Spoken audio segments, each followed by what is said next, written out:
Virtual summits are the most powerful online marketing tool available to grow your list, launch your platform, make more money, and create an impact in the world, even if you're just getting started.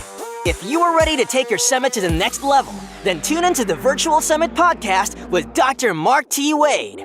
Hi, I'm Dr. Mark T. Wade, founder of Virtual Summit Software and creator of the One Day Summit Formula.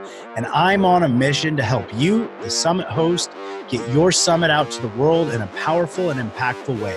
So let's get started. Hey, Summit host, Dr. Mark T. Wade here, founder of Virtual Summit Software and your host on the Virtual Summit Podcast.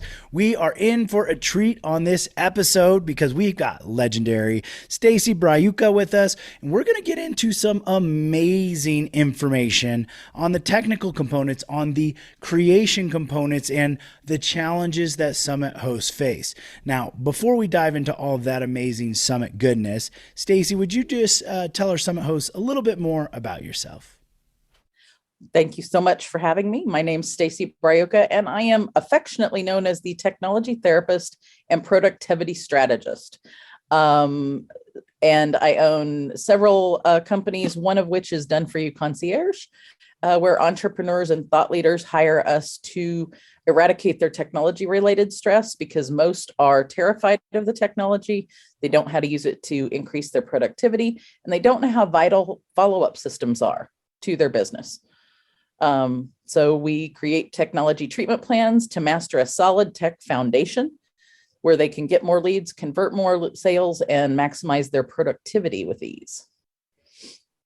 That's amazing. We're going to get into this. This is a topic that so many summit hosts have concerns and questions about, is the tech, right? So, and we know from running these different summits that there's a lot of things that you can almost anticipate, going forward, that they're going to happen, or, these challenges or struggles are going to be there, and you've got some solutions on how we can resolve those. So let's kind of start off first and just get an overview. You've been involved with virtual summits and a variety of other things. So just kind of give us, let's start off with the positive here. Why do you think right now is a great time for summit hosts to be considering doing virtual summits?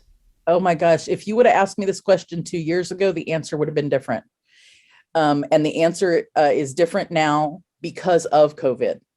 So because we have all experienced this worldwide shift, people who weren't online before, weren't in Zoom meetings, didn't know what Zoom was, didn't know what a video meeting was, didn't know how to connect that way. If you would have asked them 2 years ago to attend your virtual event, they would have gone, I don't know how to do that. And now you say, oh, well, it's just, you just sign into a Zoom call, or it's like a Zoom call. They're like, oh, okay, cool. And you have the potential for a much larger audience now than you did 2 years ago. So if you have the potential for the audience, why wouldn't it be time? So with that, in the light of now more people have had exposure to the different technologies, to things like Zoom platforms, kind of elaborate on that. Why is that now making it? Or let me ask this: is this now making it easier for people to be involved, making them want to be more involved, or the counter side, the devil's advocate, is people are having too much Zoom, things like that. So how would you address those questions or thoughts that people are having? Totally true. You do have the two sides of the coin. I think the one way you address it is one, we're used to it. So we know the good part, right? The struggle with it would be making sure that you have unique content or something that they really want to go to. And you need to make sure they know that this isn't just another Zoom meeting where you sit there and everybody talks about what they're doing, and somebody's, in their bathroom, or somebody else is eating their breakfast or whatever. This isn't a Zoom meeting. This is an interactive experience. So as you package it and as you think about putting it together, you need to make sure it is experiential for everyone in a variety of ways. And that when you present it to people, especially those who are maybe not in the online space and know that summits can be that way, present it to them as, this isn't just your office meeting call. This is an experiential event where you're really going to be able to do some high level interaction with people. Maybe it's a summit, but you also do breakout sessions in between where people really get that one-on-one relationship thing going on in a smaller breakout room. I think it's how you package it to help get them over that Zoom fatigue struggle.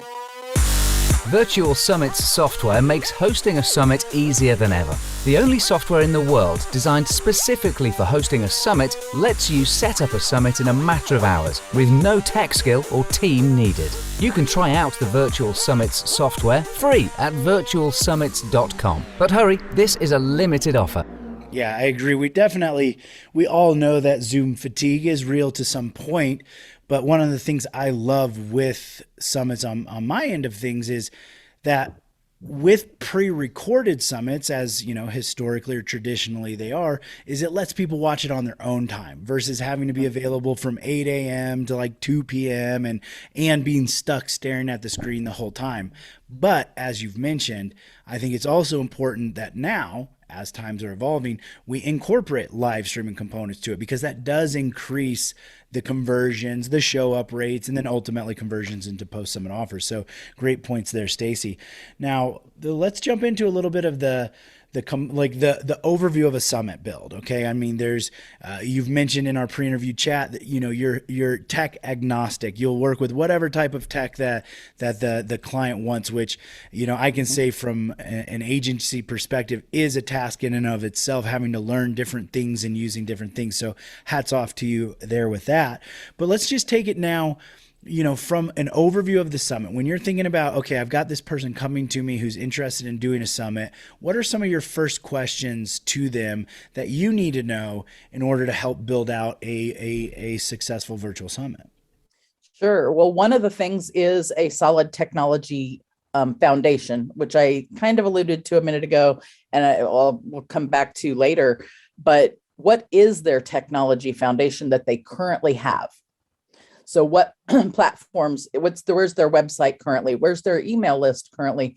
Where does their audience, their prospective audience currently live, if you will? So some of the things in what I would call an assessment phase is finding out more about what that person is. What is their vision for their summit or their online event? Who are they wanting to bring to it? Number one thing, I think, or two of the things. One is that they are planning plenty ahead of time. Because if you don't plan plenty ahead of time, you're basically inviting Murphy Mayhem and all the cousins to come play at your summit, and you don't want them there. Especially, you know, when you're involving technology, tech does happen. Even to those of us in the tech arena, tech happens, even if you know what to do. So you have to be ready for that. And the ways that you're ready for that are by planning ahead. The other piece of that is making sure that you want enough time, because if their technology foundation plays well with software one for their summit, for a summit, then maybe that's the summit software we're going to recommend. Or budget wise, I want to find out what my potential client's budget is, what their literacy is about technology. How much are they doing and how much are we going to support them with? So actually the assessment phase, that beginning phase of asking questions, is probably some of the longest phase when we work with clients, because I literally want to shape things around what that client's needs, goals, and current situation is. That's like vital to my company. Absolutely there. I love that. So let's get into the question that I'm sure everybody has right now is, what are the challenges? Like when it comes to tech and building out a summit. So building out a summit, and, you know, let's kind of focus more on building from scratch, because, you know, platforms like Virtual Summit software and things like that are pretty much already just plug and play. Those are pretty simple to use. But for somebody who's wanting to do a custom summit, and I'm like, hey, I want you to build this from scratch, what are some of the most common challenges that they, you know, let's say they were going to do it on their own without you involved, what would be the most common challenges they're going to run into as they're trying to build out that summit? Right. I would say Structuring would be number one. How many days is your event going to be? How many speakers are you going to have? What platform are you going to use? Does it play nice with others? And so those are some of the pieces in the initial thoughts. The second would probably be if you have speakers that you're not already involved with, if you're going to have to recruit speakers, or it's not a group of people who already know each other. In fact, frankly, either way, having plenty of time for speakers to gather all of the information that they're going to need, because speakers don't always realize that they need all of that information in order to be involved in an online event. If they were speaking on an in-person stage, all they have to do is fly there, be there on time, and maybe bring their handouts. Speaking on an online stage, you need a headshot, you need a bio, you need links to your information, you need links to your giveaway offer, you need maybe you need a recording of your talk ahead of time, and you need it enough ahead of time so that those things can be plugged into the system. They can't necessarily be plugged in or edited or changed at the last minute. So that's like probably one of the biggest struggles I see people have. Yeah, I'd definitely highlight that last minute changes. People don't understand that, these things impact the overall summit. So for example, if you want to change an email, the day the email is supposed to go out, one, maybe there's still time to do that. Cause we've had this question before, like, well, the email doesn't go out for another hour. Why can't we just change what it says? I want to update this or that, which, makes sense. Somebody wants to make a change. However, trying to alter something like that could be going out to 10,000, 20,000 people last minute opens up opportunities for challenges or other things to go wrong that could even impact the summit. So I agree with you, giving a lot of time. Go ahead. Oh, it's almost like taking, that domino stack when we, as kids, we'd lay dominoes out, and changing that one email, you might actually be tipping the dominoes over, and they're going to go, that you're going to have more problems come at you. Absolutely. So I like that. In just all of the different ways that everything, I use the email example, but like the different ways that it interacts. And I know, for example, updating images or text for speakers' names can sometimes lead to things being misedited or misdone and potential other errors. So these are great points here, Stacy. Now, let's kind of focus a little bit more into the aspects that are going to take the most amount of time. I mean, again, there's platforms like Virtual Summit Software and others that are quick and easy to use. But if somebody's wanting to build this, I want custom from the ground up, and I'm going to do it on my own, with WordPress or, Kartra or something like that, where are the areas that they're going to spend the most time? What are the pieces that are going to take the most, physical amount of their time to do? Because I think this is an area that often gets overlooked, that people don't realize how much time actually goes into building a summit from scratch. So talk about the pieces that take the most time to build out and why. So if you're from scratch, excuse me, I may have to sneeze. If you're building from scratch, you may not realize, so you have your main page that you have to build. So you have to design and build a web page that then has links to a registration area that is connected to your email system that is then that main page is also connected to what happens after someone registers and pays. Then they get access to maybe a dashboard that you have to also build. And that dashboard has to be connected to, say, a speakers area, an FAQ section, an agenda section, the video platform, whatever video platform, or how you're going to deliver your information. And every time you add a layer and you add something that you're connecting, the chances of something technically, tech-wise, maybe you miss a period or a space in a link, and that link is broken and somebody can't get to a video. But you have to track down which link is it, and which alphabet letter did I miss, and how to, and you don't maybe find it out until the day of the event. it could literally take down your whole event. You have to take, each speaker has to have maybe their own page that has each of those. So if you have an event even with 5 speakers, you could easily be building 10 plus web pages plus a system to support it. That's a lot of time. And if you have 50 speakers, you might be, and not to mention if they're recorded interviews and you're putting them on somewhere like YouTube and you're wanting to make sure they are unlisted and they have a bumper reel at the beginning and the end, you have video editing to do with all of the videos, which is, number one, not cheap if you hire someone, but takes an inordinate amount of time. Whether you hire someone or not, it may take an inordinate, a much larger amount of time than you ever thought it would. I've seen people work on 30-second videos that take them weeks. Yes, I said weeks to do a 30-second video. So it really depends on, whether, if you're doing it yourself, sometimes you're playing in a lot of blood, sweat, tears, and really stress. Be sure to check out the speaker management tool inside your virtual summit software, which lets you quickly and easily recruit and manage your speakers on your virtual summit, literally eliminating hundreds of hours of work. Get more information at virtualsummits.com. Yeah, I mean, there's so many pieces to this that I want to dive into, but like just an overview is a lot of times, yeah, you could do it cheaper by trying to do it yourself.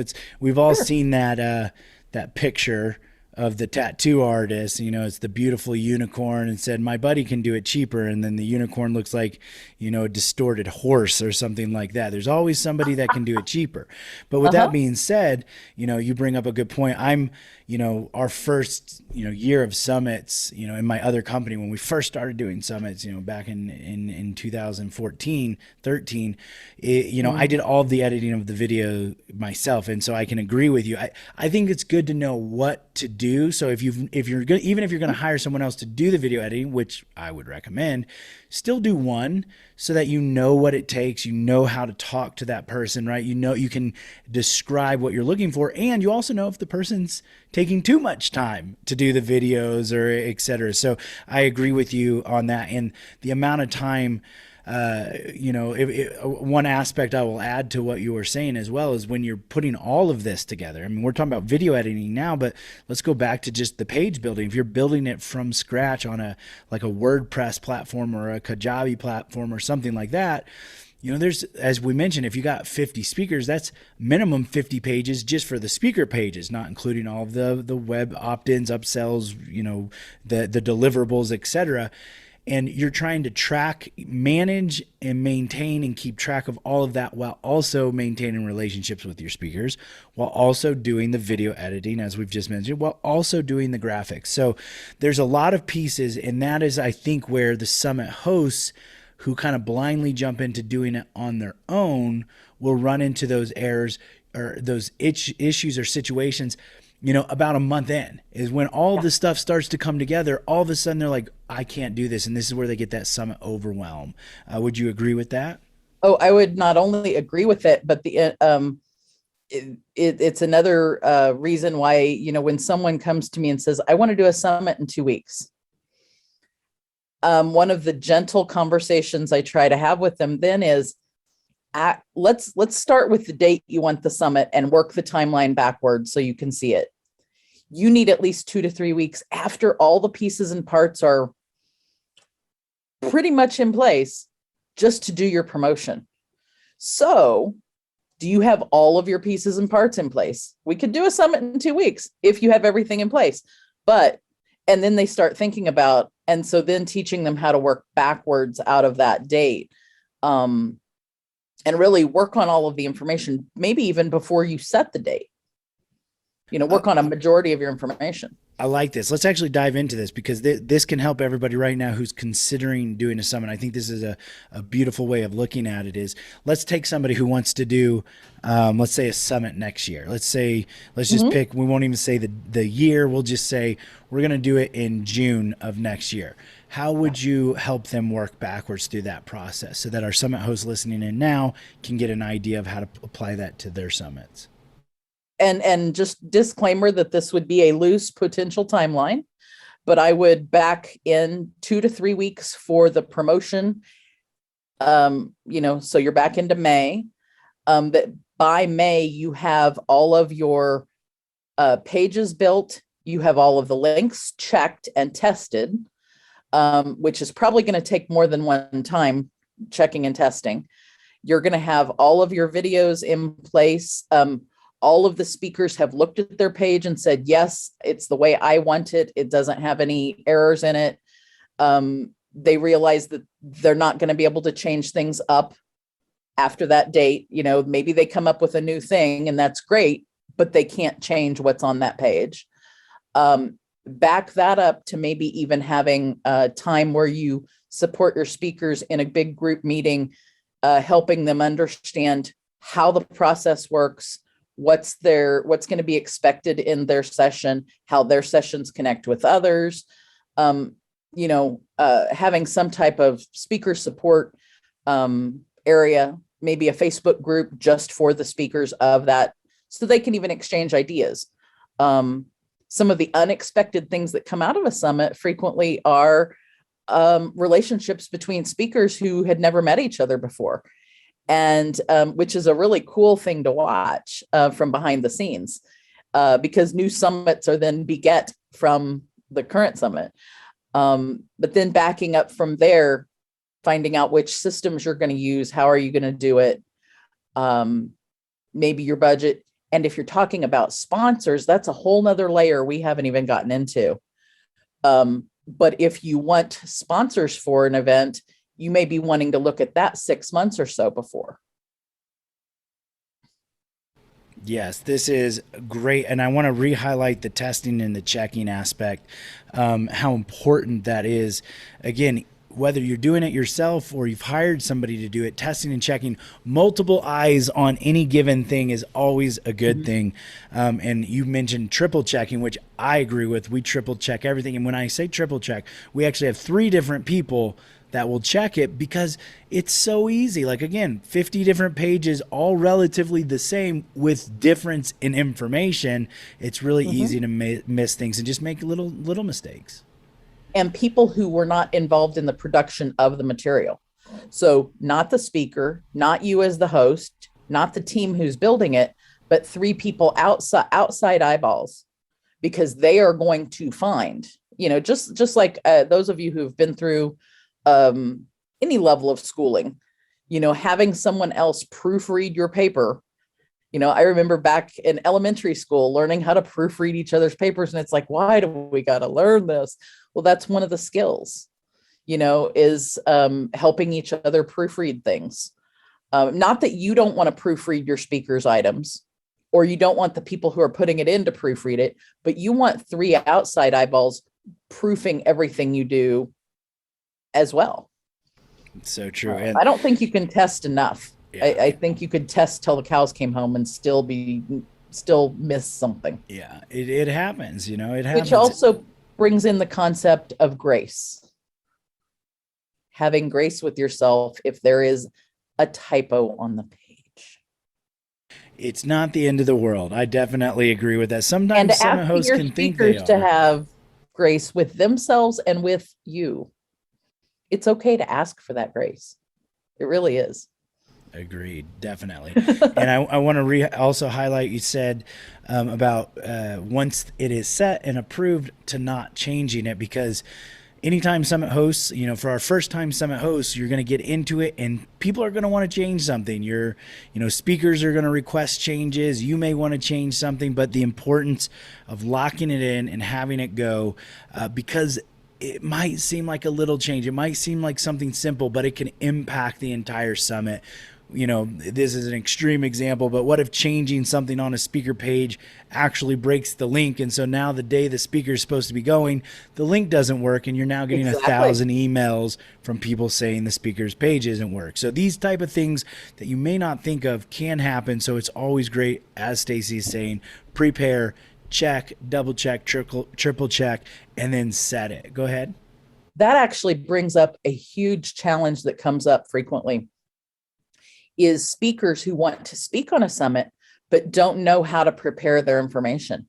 They may not know, you may have a speaker who's a great speaker, but doesn't know how to prepare an opt-in system for their thing, and doesn't realize, most often a summit host is not necessarily also going to be putting together opt-in pages and opt-ins, opt-in items and email systems, et cetera, for the speakers. They actually need that ahead of time. So one of the things that's really important is speakers who are either having speakers who understand and know how to speak on the online stages, or having people come in to train your speakers in what they need, maybe even partnering with someone to help those speakers with getting them up and running, because you could have a great speaker who just hasn't been in that online space, and they just need some help and guidance or services to get their information ready. With the Ever Summit feature inside the Virtual Summit software, you can rerun your summit as if it were live, ongoing forever with one click of a button. This now lets you continue to use your summit forever, bringing in qualified and engaged leads every month into your business. Get more information at virtualsummit.com. That is so true. Now I kind of want to switch gears over to it's kind of aligned with what we're talking about, but I want to highlight some examples here, or have you give some examples of common areas that break. So we said, tech happens, which I love that statement. Tech happens. No matter how much you've prepared, no matter how much you've double checked, something will go wrong. Just know it, plan for it, and be ready for it. It's not the end of the world. I promise you, it's not the end of the world. And actually, I'll throw out this suggestion too. When something does break, don't announce it, because there's a really good chance that 90% of the people in the summit haven't even noticed it. And so don't let everybody know that it's broken. Just fix it. And anybody who reaches out, let them know it's fixed. But let's talk about that. Although there's a lot of unknowns and things that are just randomly going to happen, what are some things that you've seen regularly or most commonly on summits that end up going wrong or breaking or having some kind of challenge, so our summit hosts can at least know those are the most common areas to look at? Sure. I'm thinking one of the areas is emails not sending out at the correct time, or sending to making sure that everyone in the audience gets the correct email, that the information, I think one of the things you brought up is the links inside the email working correctly, because that's one of the things, if we set up those emails well in advance, and maybe for some reason something does change that needed to change, and the link didn't get changed, it could literally set that domino string afire, and it's just going to go, and the chances of everyone knowing that it's broken, it may depend. If it's a broken link that went out to everyone and they can't get to your summit, there's a chance that a lot of people are going to know. But if it's that a speaker's item, their link doesn't work, not many people are necessarily going to know, because not everyone is going to be clicking on that speaker's link for that item. So you have less exposure that way, I guess. Although it's going to be upsetting for the people who are wanting the item, the speaker, and or yourself. And it may be the speaker's fault that the thing broke, and not fault in a, personal way, but fault in something broke on their system and they didn't even know it. So I think I'm back to having grace, and that asking, is how you interact customer service wise with people who are messaging you that, oh my gosh, so-and-so's link isn't working and I haven't been able to get their freebie. Being careful and graceful how you answer that. Being careful and graceful how you talk to the speaker about it, because they may not have realized what happened. Maybe even having services and things, referrals of somebody to help them ready, so that the speaker can get it fixed quickly. And then the most important, following up with the people who had the broken link, really actually following up with your whole audience and saying, hey, Mary's link was incorrect. We found that out. We got it fixed. And by the way, she added an extra bonus because of it. So how you follow up with it is probably the most important, because you actually might end up with even more engagement because of how you followed up. That's a great point there, Stacy. This has been absolutely phenomenal. So much information. I know you and I could chat summits for days. Unfortunately, we don't have all of that time here on the show, but I do want to say thank you so much for this information. I know people are right now going, Mark, I need some more Stacy in my life. Where can I find her? How can I get a hold of her? So let everybody know the best way to get in touch with you, where you're hanging out, and any kind of parting words of wisdom. Oh, the best way to get a hold of me, stacybraiuca.com. It's Stacy with a Y, Stacy, B as in boy, RAIU, C as in cat, A.com. And there are links on that page to message me through Facebook Messenger. That's the best way to find me. Almost not quite 24 hours a day. I do sleep. But if you message me there, I will get back with you just as soon as possible. And I guess the parting words of wisdom is, one, don't give up on summits. Just because everybody's maybe got a little Zoom fatigue. Start planning your next summit now, because the Zoom fatigue is going to fade and people are going to still have the skill of the Zoom. So it's going to be even more ripe, I think, here in another year or so. So if you start planning your things now, you're going to be in perfect timing. Number two, make sure and plan, and make sure and test. Amazing. Thank you very much, Stacy. We're going to have all this information, everything you've talked about, over in the show notes. And anything else you'd like to add? I do have an offer of a free opt-in for your audience. It's a technology foundation development package that comes with a technology foundation checklist. So you can kind of take inventory of what are the pieces and parts of technology, mindset, and resources that you already have, and then also see what holes you may need so that you can get yourself ready to either be a summit host or be a summit speaker. And I have that. That is a full package of things. It's a checklist, a video, and a meeting. And I will have a special link for that to put in the show notes. Amazing. Thank you. Again, Stacy, thanks so much for sharing with us today, your time, your energy, and your wisdom. Thank you for having me. And thank you, Summit hosts, for hanging out with Stacy and I. I'm Dr. Mark T. Wade, your host here on the Virtual Summit Podcast. And don't forget, your message matters. And one of the most powerful ways to get that message out to the world is with a virtual summit. Don't forget to check out all the show notes over at episode 221. And we will see you on the next episode. Thanks for listening. Now don't forget to subscribe and leave a 5-star review on the Virtual Summit Podcast. Head over to the show notes to check out all the links and resources from this episode, and be sure to grab your free trial of the Virtual Summit software. Now, I want to end this episode by saying to all the Summit hosts listening right now, I believe in you, and you can do this. Summits are by far one of the most powerful ways to quickly grow your list, launch your platform, make more money, and most importantly, make an impact in the world, even if you're just getting started. So don't get caught up in analysis paralysis, because the world needs to hear your message, and there are people who are waiting for you to help them. So just get started, because imperfect action is always better than no action. Thank you, and see you on the next episode.